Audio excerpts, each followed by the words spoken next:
অনেক এখানে অনেক বোর্ডিং রেস্টুরেন্ট অনেক কিছুই ছিল এক সময়, অনেক জমজমাট ছিল, কিন্তু এখন আর এগুলো চলে না, একদম বেকার। হ্যালো, সকাল সকাল হচ্ছে আসছিলাম দৌলতদিয়া ঘাটে মাছ কিনতে, মাছ বাজার দেখলাম, মাছ কেনা হলো। এখন আমি আছি হচ্ছে স্টেশনে, দৌলতদিয়া স্টেশন। এক সময়কার অত্যন্ত মানে প্রচুর জনসমাগম এবং খুব জমজমাট একটা স্টেশন। এখন আর সেই জমজমাটটা নাই। সকালবেলা অনেক সকালে একটা ট্রেন আসে, আমরা যেটাকে আগে বলতাম কলেজ ট্রেন। এই ট্রেনেই আমাদের এই অঞ্চলের দৌলতদিয়া, গলন্দ, পাচুরিয়া এখানকার লোকজন হচ্ছে ছেলেপেলে কলেজে যেত, রাজবাড়ী সরকারি কলেজ, রাজবাড়ী মহিলা কলেজে।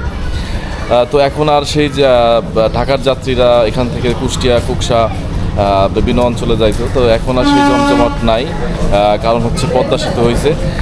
একটা ট্রেন আসছে সকালবেলা, দুটো ট্রেন আসে মাত্র। এখন এই যে একটা ট্রেন দেখেন, এই যে আমার পিছনে একটা ট্রেন আছে, ট্রেন আসছে। আর হচ্ছে সঙ্গে থাকবেন, আমি বাইক নিয়ে আসছি, আমার বাইক হচ্ছে এই যে আমি বাইক চালায় ট্রেনের স্টেশনটা একটু দেখায় চলে যাব, সঙ্গে থাকবেন।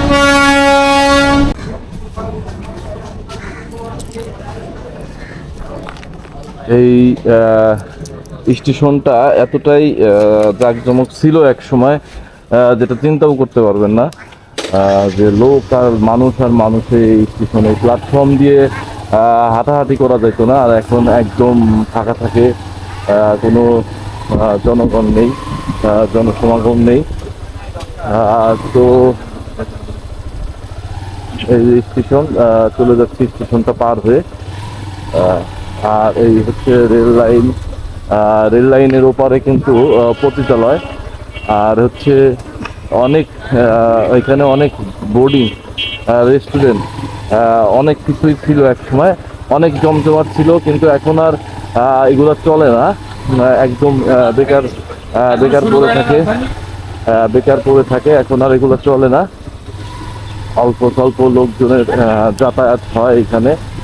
আর এই হচ্ছে দৌলতদিয়া গলন্দ ঘাট, দৌলতদিয়া।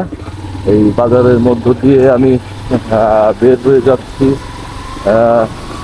হাইওয়ের দিকে। এটা হচ্ছে দৌলতদিয়া বাজারের একটা মেন রাস্তা, বাজারের মধ্য দিয়ে মেন রাস্তা। এই বাজারটা বেশ বড় সড়ো, এখন আর আগের মতো জমজমাট নেই বাজারটা, যদিও কিন্তু বাজারটা কিন্তু অনেক বড় হয়ে উঠছিল, অনেক বড় বাজার ছিল, এখনো আছে, কিন্তু সেই জমজমাটটা নেই। পদ্মা সেতু হওয়ার পর থেকেই জমজমাটটা আর নেই। তো এখানে অনেক হোটেল, তারপরে হচ্ছে দোকানপাট ছিল, আর এখানে আশপাশে অনেক হোটেল ছিল আর কি। হোটেলগুলো এখন আর আগের মতো চলে না। এই যে দেখেন হচ্ছে terminal, bus terminal, truck terminal. তো এই টার্মিনালও আগের মতো গাড়ি নেই, আছে অল্প সংখ্যক গাড়ি আছে। আর এইখান দিয়ে তো এখানে যে টোল প্লাজা, এখানে কাউন্টার, ফেরির টোল, এখান থেকে ফেরির টিকিট কাটতে হয়। আর এখানে বেশ হোটেল ছিল, এখন আর হোটেলগুলো আগের মতো চলে না। তো অনেকে জানেন যে 40 টাকার কাউন্টার বলা হয়তো, 40 টাকার কাউন্টার। এটা হচ্ছে police box, traffic police box, এটা দৌলতদিয়া ঘাটে। আর এই বিআইডব্লিউটি এর যে বিভিন্ন এখানে এটাই ছিল এক সময়কার 40 টাকার কাউন্টার। আর আমি এখন পার হয়ে আসলাম দৌলতদিয়া ঘাট, দৌলতদিয়া বাজার, চলে যাচ্ছি হচ্ছে গলন্দের দিকে হাইওয়ে ধরে। আর এখানে একটাই পাম্প ছিল, কপিল ফিলিং স্টেশন, পাম্পটা আছে এখনো।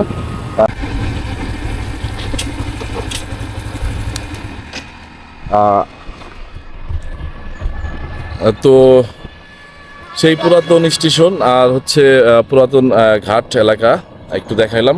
আমার পেজের সঙ্গে থাকবেন, ফলো করবেন, শেয়ার করবেন। সবাইকে ধন্যবাদ। আল্লাহ হাফেজ।